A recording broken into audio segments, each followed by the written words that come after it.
नमस्कार साथियों, यह घटना चक्र साइंस एमसीक्यू की सेकंड वीडियो है। फर्स्ट वीडियो का लिंक डिस्क्रिप्शन में आपको मिल जाएगा। देखिए, लास्ट ईयर पेट में 17 लाख आवेदन हुए थे। इसका जस्ट डबल लगभग 35 लाख प्लस आवेदन इस साल हुए हैं।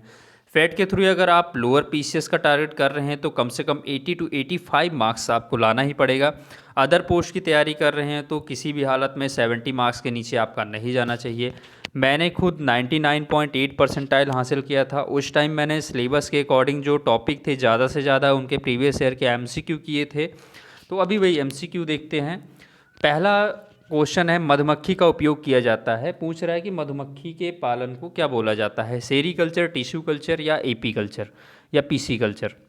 तो जहाँ भी मधुमक्खी पालन आ जाए और एपी कल्चर आ जाए वहाँ पे तुरंत लगा देना आपको। मधुमक्खी पालन को एपी कल्चर बोला जाता है। सेरीकल्चर में रेशम कीट का अध्ययन किया जाता है। पीसी कल्चर में मछलियों का अध्ययन किया जाता है। नेक्स्ट क्वेश्चन पे मूव करते हैं। निम्नलिखित में से कौन सा एक सुमेलित नहीं है? फूलों की खेती फ्लोरिकल्चर एकदम सही है।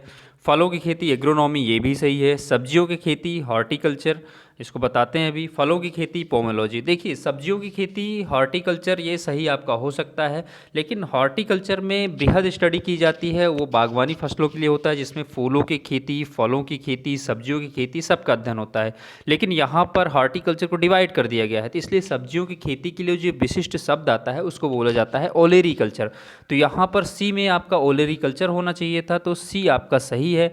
वैसे जब ऑप्शन इस तरह से आएगा, कहीं पे ओलेरी कल्चर नहीं रहेगा, अगर हॉर्टिकल्चर अकेले रहेगा तब भी आप उसको लगा सकते हैं, वो सही हो जाएगा। लेकिन यहाँ पर सी वाला आपका करेक्ट आंसर है। इसका मतलब ये सुमेलित नहीं है, यहाँ पे हॉर्टिकल्चर होना चाहिए था। नेक्स्ट क्वेश्चन की तरफ मूव करते हैं। निम्नलिखित में से कौन सुमेलित नहीं है? एपीकल्चर शहद की मक्खी एकदम सही है। सेरीकल्चर सिल्क वर्म ये भी सही है, रेशम कीट के कीड़े का अध्ययन है ये। पीसी कल्चर ये नहीं सही है क्योंकि पीसी कल्चर में हम मछलियों के पालन का अध्ययन करते हैं। हॉर्टिकल्चर फूल ये सही है यहाँ पर, क्योंकि हॉर्टिकल्चर बागवानी फसलों के लिए के लिए किया जाता है। चाहे यहाँ पर फ्लोरिकल्चर होता है या हॉर्टिकल्चर होता तो दोनों सही हो जाता। तो इस वाले में आपका जो आंसर हो जाएगा वो हो जाएगा पीसी कल्चर। नेक्स्ट क्वेश्चन की तरफ चलते हैं। निम्नलिखित में से कौन सी जोड़ी सुमेलित है? लेक्सिकोग्राफी शब्दकोश का संकलन, ये बिल्कुल सही है। बाकी जो तीन आपके हैं वो गलत हैं। आपके मन में आ रहा होगा कि फिजियोलॉजी क्या होता है। तो फिजियोलॉजी जो होता है वो किसी भी भाषा का उद्भव कैसे हुआ है, उसका विकास कैसे हुआ है, उसका अध्ययन पूरे इतिहास का, वो फिलोलॉजी कहलाता है। एंटोमोलॉजी कीट से संबंधित अध्ययन को कहते हैं। आइकोनोग्राफी आइकन और चित्रकला या मूर्तियों से संबंधित अध्ययन को आइकोनोग्राफी कहा जाता है। इसका जो आंसर होगा वो होगा लेक्सिकोग्राफी, ये बिल्कुल सही है। नेक्स्ट क्वेश्चन की तरफ चलते हैं। लेक्सिकोग्राफी का संबंध है, एक क्वेश्चन दोबारा से रिपीट हुआ किसी परीक्षा में। इसका जो आंसर हो जाएगा आपका शब्दकोश के संयोजन से हो जाएगा। बाकी इसमें कोई भी आंसर सही नहीं है। अगले क्वेश्चन की तरफ चलते हैं। सब्जी के लिए काम आने वाले पौधे के अध्ययन को क्या बोला जाता है? पहला है आपका फ्लोरिकल्चर, पोमोलॉजी, हार्टिकल्चर या ओलेरीकल्चर। तो देखिए, यहाँ पर हॉर्टिकल्चर भी है, ओलेरीकल्चर भी है, लेकिन हम ओलेरीकल्चर लगाएंगे क्योंकि हॉर्टिकल्चर में विभिन्न फसलों का, जैसे फूलों का, फलों का, सब्जियों का, सबका अध्ययन किया जाता है। लेकिन अगर आप सब्जी अकेले के लिए करेंगे तो उसके अंतर्गत ओलेरीकल्चर आता है। इसको ऐसे आप समझ सकते हैं, जैसे विज्ञान है, विज्ञान के तीन पार्ट हैं, तो उसी प्रकार से हॉर्टिकल्चर है, तो हॉर्टिकल्चर में जैसे फूल, फल, सब्जी तीनों हैं। अब आपको समझ में आ गया होगा, कन्फ्यूजन नहीं होगी। अगले क्वेश्चन की तरफ चलते हैं।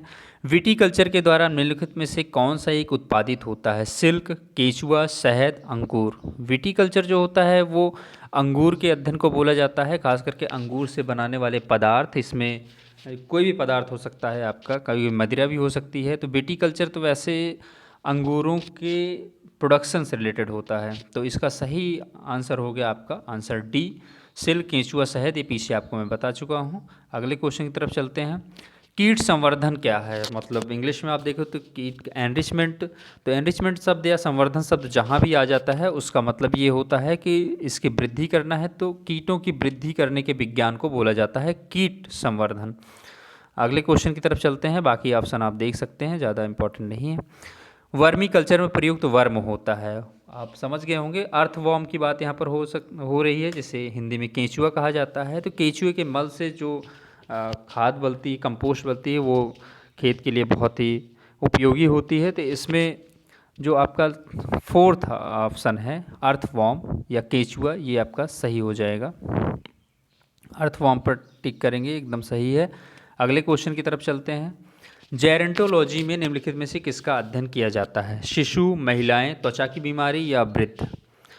तो ना शिशु का होता है, ना महिलाओं का होता है, ना त्वचा की बीमारी होती है। ये एक वैज्ञानिक अध्ययन है जिसमें ये खास करके पता लगाया जाता है कि जो युवावस्था के बाद हमारी मांसपेशियां शिथिल हो जाती हैं और धीरे धीरे वृद्धावस्था की तरफ हम लोग बढ़ने लगते हैं, तो वो उसके उत्परिवर्तन के या उसके परिवर्तन के कारण क्या होते हैं, इसके पूरे अध्ययन को जेरेंटोलॉजी बोला जाता है। तो वृद्ध व्यक्तियों के अध्ययन, या आप कह सकते हैं कि वृद्धावस्था के अध्ययन से रिलेटेड है जेरेंटोलॉजी। ये फोर्थ ऑप्शन आपका बिल्कुल सही हो जाएगा। आगे चलते हैं। देखिए आज के लिए बस इतना ही। तो आप चैनल को लाइक, कमेंट, शेयर और सब्सक्राइब करिए। Thanks for watching. अगले वीडियो जल्द ही आएगा। धन्यवाद।